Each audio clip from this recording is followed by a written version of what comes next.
Hi, Monica Plemikos here from the Mindflex Revolution podcast. As an anxiety relief specialist and author, I know that there's an increasing demand to meet the mental health challenges in the modern workplace. It just seems like everyone nowadays is stressed or anxious to a degree, and it's showing up at work. This podcast offers therapeutic insights, evidence-based strategies and research. We speak to specialists, authors, individuals to help you navigate topics like stress, anxiety, burnout, and loss of focus, and what you can do about that in the workplace. There isn't a one-size-fits-all approach when it comes to recovery and well-being. That's why we bring you a whole range of holistic therapies to choose from, early intervention techniques to equip you with the options to foster a healthier, more supportive work environment. Whether you're an individual seeking to elevate your own well-being, or an organisation that's looking to cultivate a more resilient, productive and happier workforce, stay tuned to the Mindflex Revolution podcast, your go-to resource for unlocking the powerful strategies to reclaim your well-being and thrive. Hello and welcome to episode 2 of the Mindflex Revolution podcast. I'm your host, Monica Plemikos, anxiety relief specialist and author of the Anxiety Relief Handbook. And in this episode, we're going to delve into the power of mindful connections in the workplace, why it's a good idea to build them, and as we explore how to build these connections, we'll also discover how to transform team dynamics and enhance collaboration. This fosters a more harmonious work environment, and we're going to be looking through how to do that through a little known neuroscience model. So that's coming up. So what are mindful connections? Mindful connections in the workplace go far beyond the surface level of interaction, and they involve a genuine understanding and empathy, and also respect for each other's unique perspective and contribution. In terms of the workplace, you've got to remember that you didn't necessarily choose your colleagues, you didn't necessarily choose your boss, you didn't necessarily choose those people who you're working with. Those individuals will have different roles and have different goals from you in the workplace. So having a basis of mutual respect and having a vehicle, a way to actually build connections when there might not necessarily be anything in common per se, but these connections will help form that foundation so that you can effectively communicate with each other respectfully. There is trust there, and of course that collaboration, within teams and structures, so that you can go ahead and obtain as a team, as an organization, those goals that are set. You can meet those KPIs. You can work harmoniously together and produce something effective.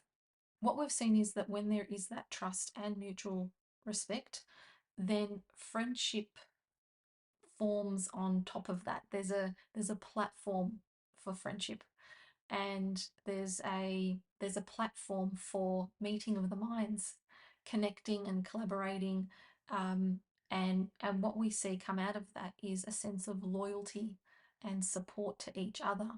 So when that's all in place on an individual level, within employees, it actually reduces the defensiveness and potential for conflict, because there is a basis of respect, trust, safety first.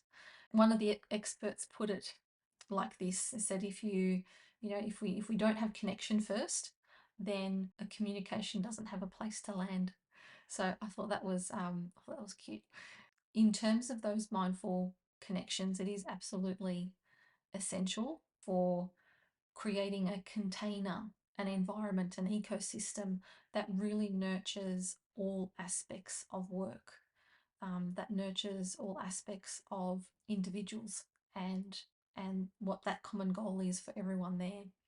within not only on a personal individual employee level, but also across teams, across leadership, and does infiltrate the driving performance and the satisfaction, personal satisfaction of employees too. So when that's in place, we also see benefits in terms of stress.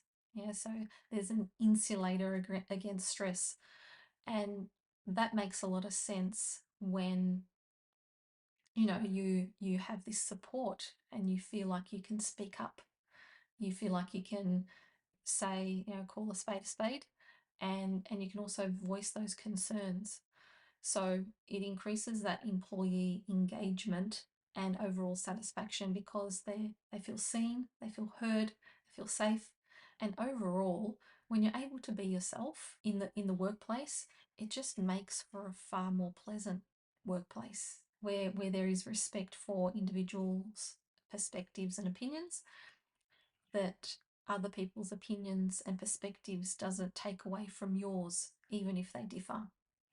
Studies have shown that organisations with really strong employee connections will experience higher productivity levels, or your output is much higher, and it will also lower the turnover rates. It does something for retention.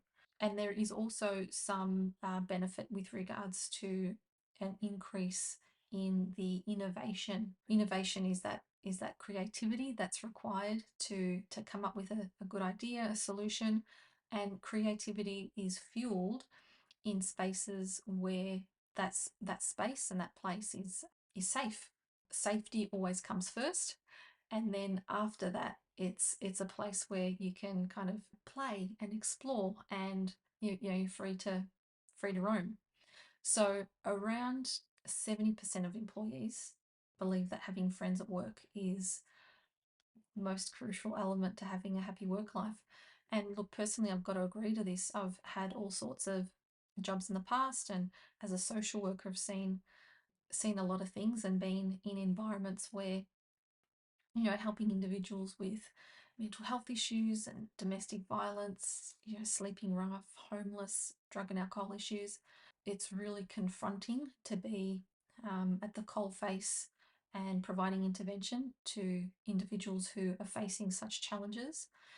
I can put my hand on my heart and say, absolutely, I've stayed in roles much longer than perhaps I should have because of the camaraderie, because of the support, because of my team and everyone being in the same boat together, understanding the landscape, understanding the culture, the organisation, and really feeling supported. I think organisations need to listen to that, need to listen and create an ecosystem that supports not only teams but every single member in the team. Leading that is with education on how to actually build connections, and that's a constant learning, because as we evolve, as society evolves, the ways in which we communicate and connect with each other is also changing. Unfortunately, some of the art of connection is being lost through this digital era. So organizations are having to keep on top of ways of connecting, how to connect, and keeping up with societal changes and trends. I worked in a workplace where we had weekly morning tea. So on the same day every week we'd have morning tea for it was about an hour or so, but really anyone kind of came and went for this particular time, and the whole organisation was invited. The whole, our team, executives, and also you'd get to meet staff from other sites, and often you'd see managers and executives that come out of their office, and it's at that time we could have just a general regular chat, not necessarily anything about work, but you kind of got to see a side of them that you wouldn't when they're in the throes of working. I mean, I've got to admit that at the time I was kind of thinking, how much is this all costing? Right, this has got to be expensive. Every single week, putting on morning tea for everyone in this organisation, and yeah, I calculated it. I got my calculator out, and it was thousands of dollars a year. But I guess what I didn't, recognize or appreciate back then, and what I do now, is that that organization did something which I actually haven't seen in another organization. And what they did really well was retain staff. The average employment term was 15 years. It was 15 years. So there were people who were obviously very new, there for a year or two, and there were those people who were there for 25, even 30 years. They were able to establish a an environment where people felt comfortable to stay long term. Friends were made, and there were clearly activities going on outside of work. So, I mean, sure, you can have things like morning tea, team building days. You can go out for after work drinks, that kind of thing, and have those special occasions that you all celebrate. But I guess also, I want to kind of bring to your attention so you can ask yourself that question in terms of how do you effectively utilize the spaces in between those events? Like, whenever you're not throwing a kind of birthday party or an anniversary celebration, like, how do you use those spaces at your workplace to build connections, to make friends, to understand each other better? If we think about the way in which you build connections for a moment, the personal way that you do it. Is there something that you say in particular? Like, do you have a one liner, right? Do you open with a joke? Is there something that you say, or is there a certain position or posture that you hold that where you create an inviting space for others to connect with? Do you, for instance, listen more than you talk? Do you ask questions, like, open-ended questions, and get more information out of the other person? Is there a go-to? Do you like, yeah, what footy team do you barrack for? What interests do you have? What is that connection point that you connect on? How do you do that personally? I'd like to, bring you a quote by Maya Angelou, and she said, "I've learned that people will forget what you said, people will forget what you did, but people will never forget how you made them feel."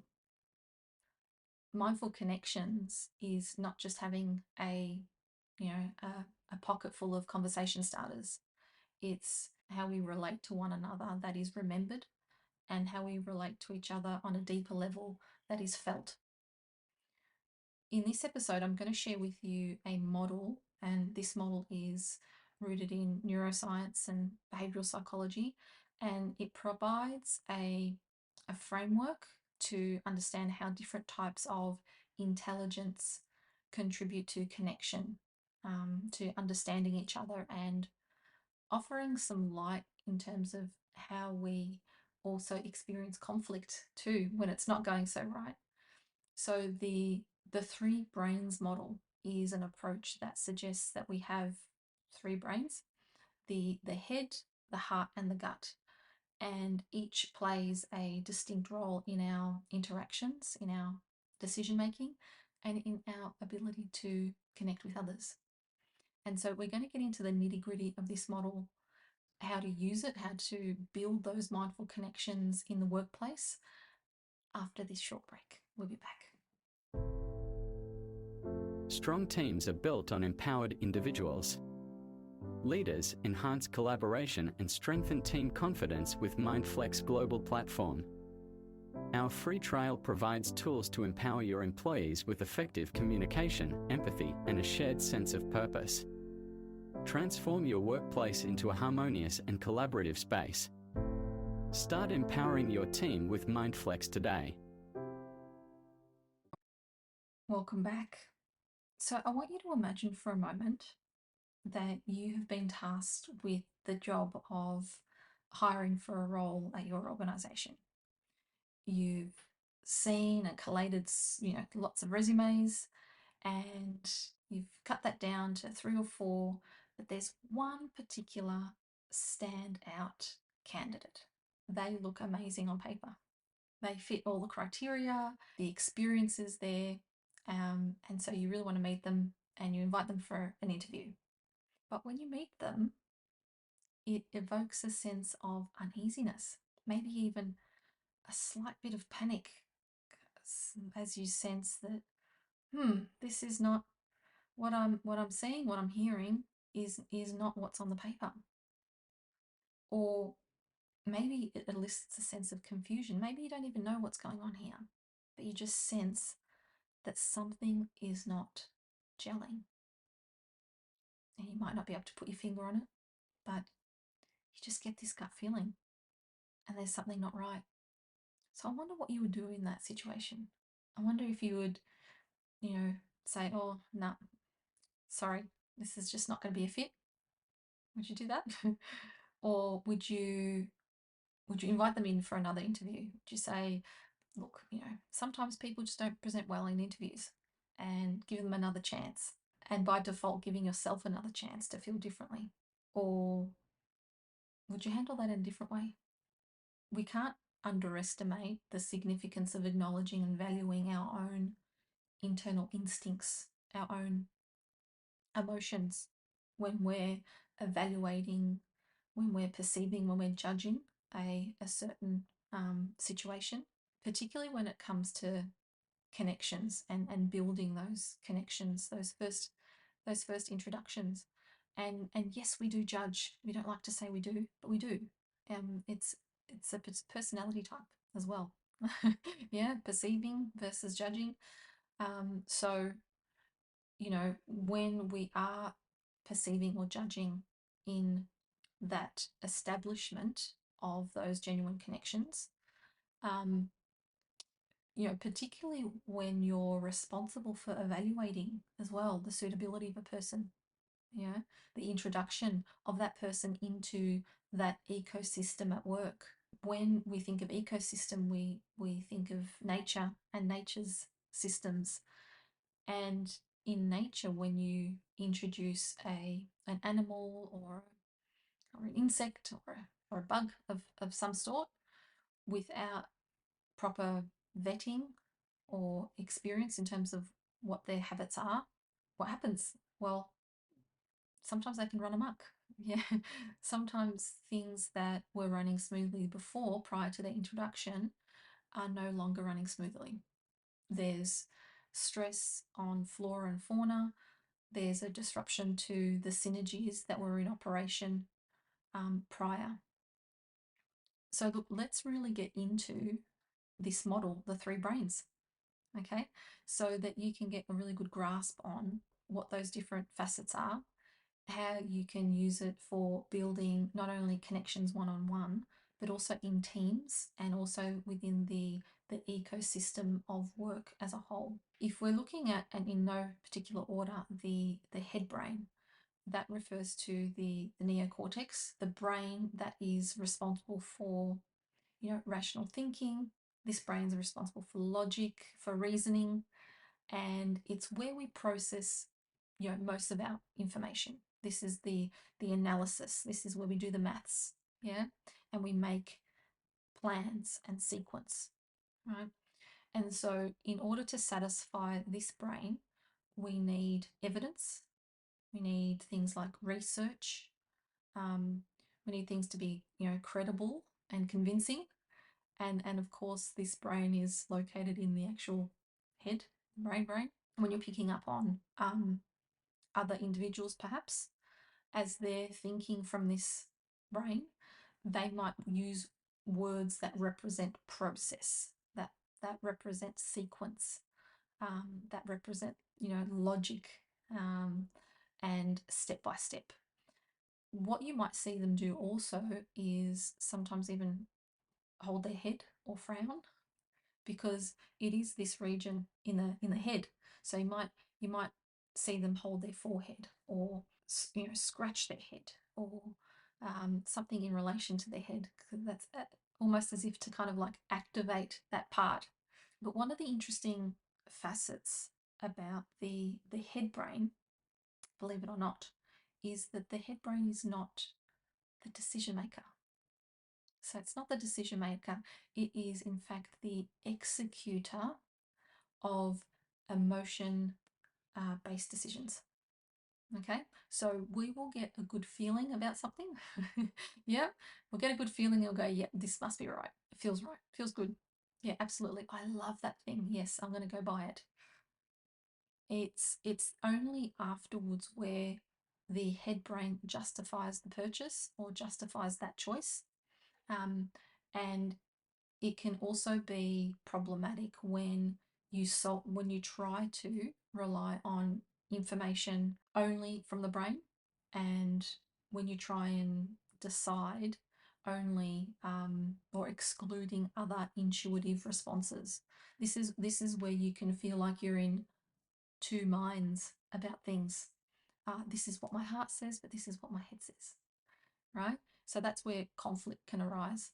You could be, for instance, the smartest person in the room, but if you can't read the room, then you're in trouble.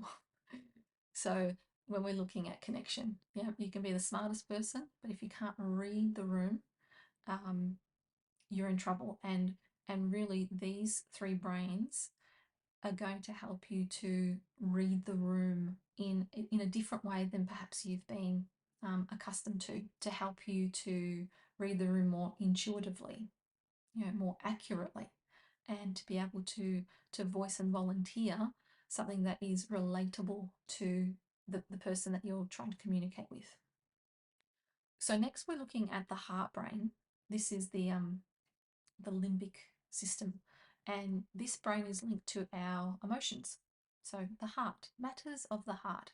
It's linked to emotions, feelings. It's a crucial function in relationships, building relationships. It's how we relate, and it's that emotional connection that we have when we really like someone. It's that place where we begin to build rapport and respond together to experiences. So often where this is the place where our values and motivations are seated. It's our truest desires. It's what the heart wants. Yeah, not what the head says, but it's what the heart wants. And so decisions made from the heart, they're not always logical, they're not always rational. In fact, it can be quite perplexing to understand or articulate why you love something. You just know that you do. And I don't know, I just do. Why do you love that person? I just do. Because I love them. And that's because there is this alignment with our personal values, and there is also an emotional need that is being fulfilled too. There's a sense of belonging, a feeling of value, and all of these kind of needs and wants that are being ticked off. That's mostly a subconscious thing where it's felt from the heart, and later it's processed or thought about. So individuals who are speaking and communicating from this brain will use feeling words. And they might even say, I feel. I feel it might be best to leave this for next week. Or I feel it might be best if we utilize X rather than Y. By using the heart brain, we can connect and understand individuals that we may not have had any kind of thing in common with them before. Simply by being able to pick up on their language, we can get a sense of them. And we do that through the heart. The heart brain, it can also be felt. So there are devices that pick up on the frequency of the heart and also pick up on the energy and how far that energy goes from the heart beyond your physical self. So I'm aware that energy can be measured up to 1.5 meters away from your body, which is just fascinating. Previously we thought this is something that was woo-woo. Now we actually have the evidence and the devices that can report back and pick up and identify this resonance and this energy. And so there is this unconscious communication when two individuals come to a close proximity with each other, yeah, and brains can pick up and communicate at an unconscious level. And so this is why we see people in like with each other, resonate with each other. They get in sync, in heart rhythms with each other, and they just flow together. Like they have this mutual understanding, respect, without even having to talk or communicate with each other. And so the next brain that we're going to look at is the gut brain, the enteric nervous system. And this brain is connected to our instincts. And so it's often associated with, I've got a gut feeling or intuition that's guiding our decisions, that's guiding our direction. And this gut brain is linked to our survival, directly linked to our survival instincts. It can help us make those really quick decisions. So not only in like high stress situations where there might be an element of risk, there might be a perception to have to protect oneself, but it's also responsible for that fight and flight response. So stepping out of the way from oncoming traffic, or people who are experiencing stress and anxiety can actually feel really uncomfortable and get gut feelings. They might get sick in the guts. They may have to go to the loo. They may have to try and compose themselves because their stomach, their guts, they've got butterflies, or feeling really uncomfortable in that area. In terms of employees that are experiencing stress, what you might see is employees withdrawing from communication, withdrawing from a team. They might struggle with empathy for a period of time, or find it challenging to see things from other points of view. And this is because the priority is the need for survival. First and foremost, it's survival of self and priority of self at a basic level, at a basic need. We see the need for survival always outweighing any other kind of perceived luxury. And so communication and engagement can actually seem like a luxury to someone who is stressed, who is anxious, and who simply wants to kind of just feel okay within themselves, first and foremost. When we're building mindful connections, both parties need to feel safe in each other's presence. There needs to be that warmth to then build rapport. This is a requirement if you want people to open up to you, right? If you want to understand someone, then there needs to be a warmth there, and that helps with that feeling of putting them at ease and safety. When we look at the ability of building team connections directly, it is a reflection on how well the workplace develops the level of safety in their environment. How well do they cultivate that feeling of ease? That's always picked up from the gut. So how then do we build real connections using the three brains model? We've looked at the head brain, we've looked at the heart brain, we've looked at the gut brain, but how we actually use it? Well, the first thing to implementing and utilizing this is actually not doing anything. It's holding off, right? It's holding off from speaking. It's holding off as you assess, as you look, as you see what is required here from this discussion before you. So holding off and really assessing, what does this discussion need from me before I open my mouth? So that can be simply pausing and evaluating, looking around the room, listening to people as they talk, and picking up on from where are they speaking from? Are they having heart-based discussions? I feel and I like, oh, that'd be awesome. I'd love that. Or are they coming from a more process, head-driven? Right, we need to really take charge. This is what's happening first, second, third. Mike, you go and do that. Sarah, you're going to go and get this ready, and then we'll all come together and regroup. It can be determined what that discussion requires from observing what the individuals are already speaking about, from the language that they're contributing. So it's looking out for the language that represents which brain the individual is communicating from. Are they talking about feelings? Are they talking about process and order? Are they sharing a gut feeling? Yeah, look, I'm really not sure about this. Are you getting those kinds of indications? So firstly, about pausing, and that really creates space for you to collect the information, collect the data that which you can then process, yeah, and evaluate. So that's super key, super important as a very first point of call. Second comes the action in terms of what it is that you do with that. Charles Duhigg, and I hope I'm saying that correctly, Charles Duhigg, Duhigg, he's the author of Super Communicators, and he put this really, really simply. He said, pay attention to what conversation is being sought and then ask, do you need to be helped, hugged, or heard?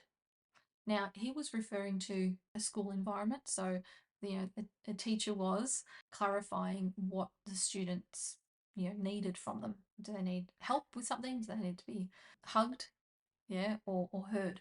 Helped translates to the head brain, where there is a need for problem solving. There's the making of a request for assistance, and there is a process there that needs to be clarified or put into place. Hugged is, it's not just about like being physically hugged, right? But it's the emotional support feeling. With this challenge, are you seeking to be supported emotionally? And that comes, from the heart brain. That comes from the heart. Or do you need to be heard? Heard is the social act of being listened to, validating someone so that they can feel included and feel safe. So they can feel included and feel safe. And that's very much the gut brain. So you can see how easy it is, to get caught up in terms of conflicts by not actually reading the room, by not seeing or understanding what the other person is actually requesting from the conversation. And definitely we see this in relationships, don't we? We see, oh, I just wanted them to listen to me and they just were too busy telling me what to do instead. Or it could be, I don't know what they want from me. I told them what to do, but they didn't put anything in place. So I give up. And so conflict can easily arise when we're not on the same wavelength, when we're not reading, what brain the other person is using.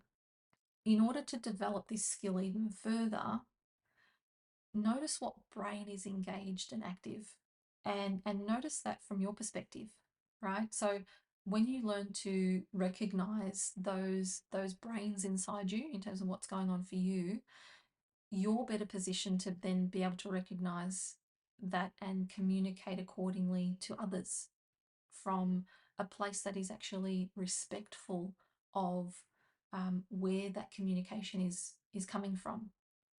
Think about those times when you've had to really pay attention to an activity, a process of putting things together. It may have been that you felt a number of different brains at play. You may have felt your brain going in terms of that logic and sequence. Maybe you also felt your gut, going, oh, look, I'm under the pump, and I've really got to get this done. Maybe you felt your gut clenching, those stomach muscles going, oh, I've got to get this done. Or perhaps you were in an environment where people were sharing their experiences, maybe their fondest memories from the past, from childhood, and you kind of were envisioning what was happening, or you're getting caught up in their story. Suddenly start to feel warm in your heart. You suddenly started to feel something emanating from your heart region. Even though individuals might not have these common interests, even if you don't barrack for the same football team, even if you don't shop at the same supermarket chain, focusing on those shared values and the ways in which those values and morals come across when you're listening to people's stories can deepen connections. That can be the vehicle, yeah, as long as you recognize how they're sharing that through what brain. And from then on, there you can build even further. So it is possible to build rapport, to build meaningful connections with someone who you don't necessarily have a common interest with. There is something that transcends those base interests when you relate to someone on a cognitive level, on a heart level, on a gut level. So understanding each other's emotional responses and their needs, whether it be heart, head, gut, that's the juice that bridges and fosters that meaningful connection. That's the juice that makes relationships work, even when on the surface it looks like they're chalk and cheese. Yeah, there's nothing in common. They're this age, I'm that age. They're this phase in their life, I'm this phase in my life.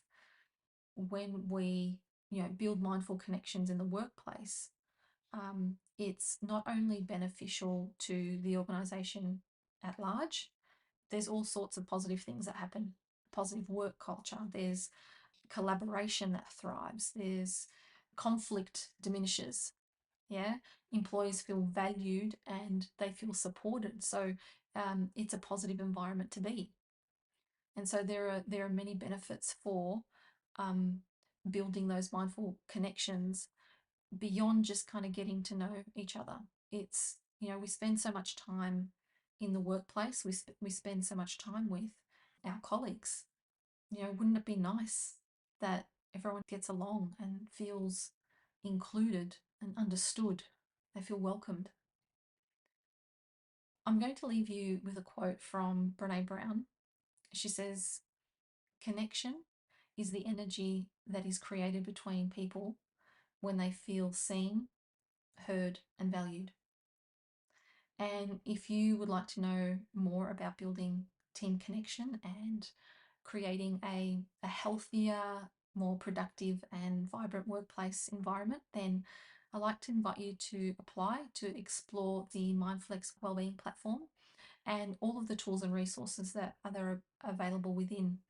And I hope that you've enjoyed this podcast. If there are any topics or questions that you'd like me to cover, please, I'd love to hear from you. I hope you'll join us next time. So that's all from me for now. Bye for now.